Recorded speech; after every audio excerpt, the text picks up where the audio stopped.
This is a story by Dan Grote in Weimar, Pennsylvania. There is, however, a certain something in the air.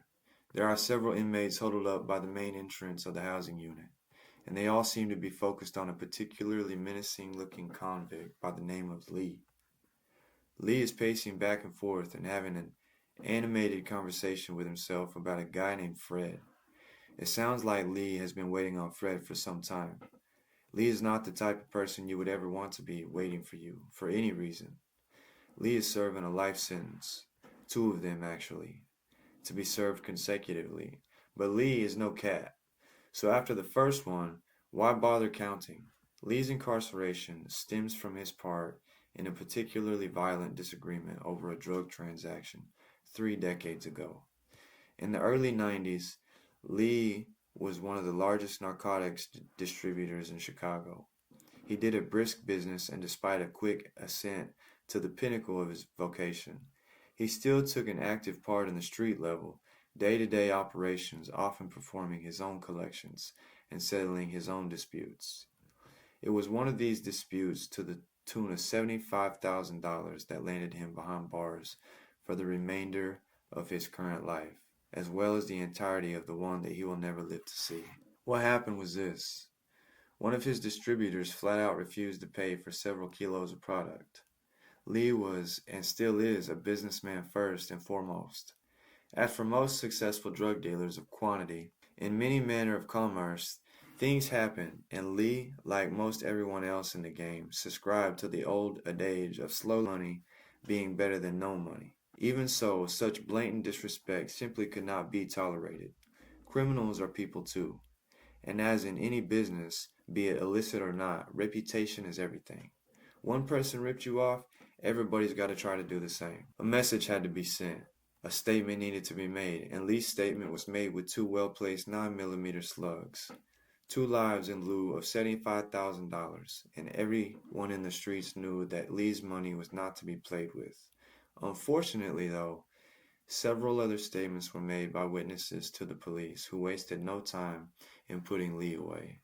"Hey, y'all, here they come," someone shouts. An electricity of shots cleaves the air. Excitement is probably not the right word, but it's certainly something palpable. An expectation of something beyond the sheer boredom that is the day-to-day life of most prisoners. Lee arrives at the housing unit entrance door, just as it opens, and there stands Fred. Lee shouts his name. Their eyes met, and time seems to stop. Fred just stands there with a dopey, mildly endearing, hangdogish expression, and his big, roomy brown eyes take in each and every one of the 100-odd inmates. Lee chief among them, who gathered for his arrival.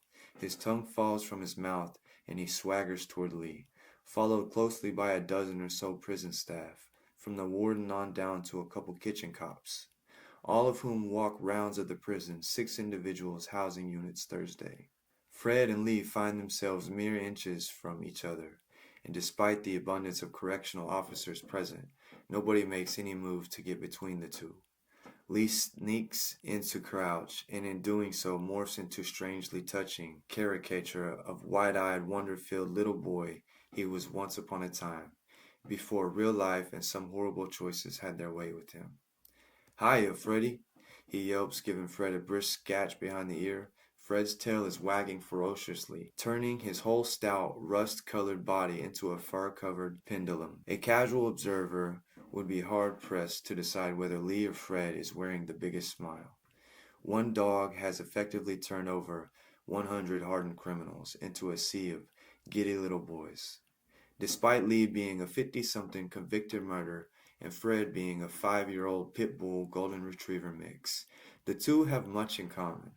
They're both locked up, Lee in United States Penitentiary, Canaan in Weimar, Pennsylvania, and Fred in a nearby animal shelter. They are both doing time for certain bad breaks, and both have been pretty much given up on by polite society.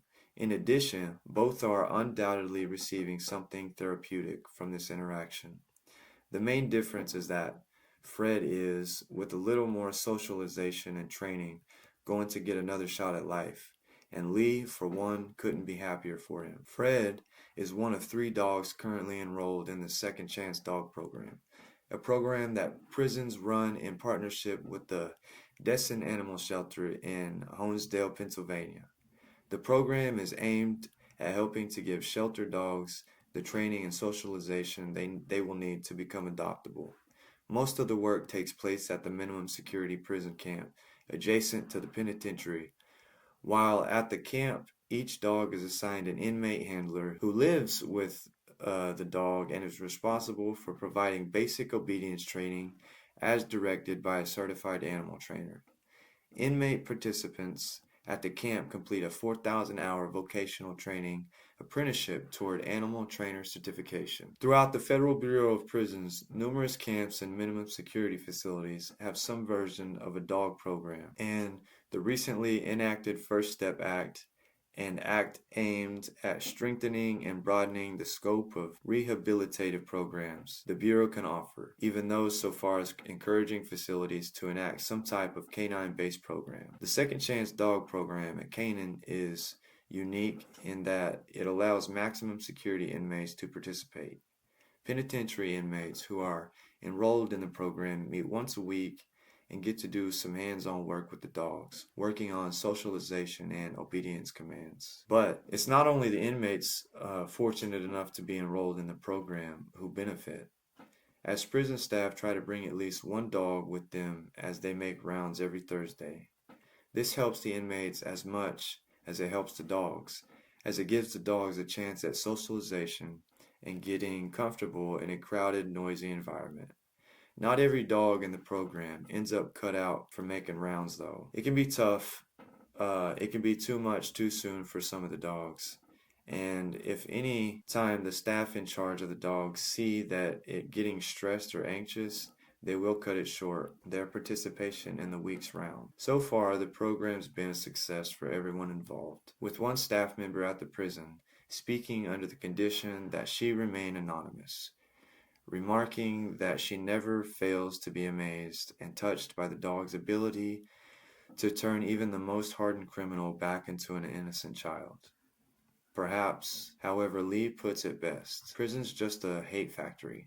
These dogs love us despite where we're at, despite whatever we've done. Until Fritz started coming around, I never figured I'd get to get a dog again, to play with one. I'm locked up in a cage, a type of zoo, so how crazy is it that thanks to an animal, for a few minutes a week anyway, I can feel human again?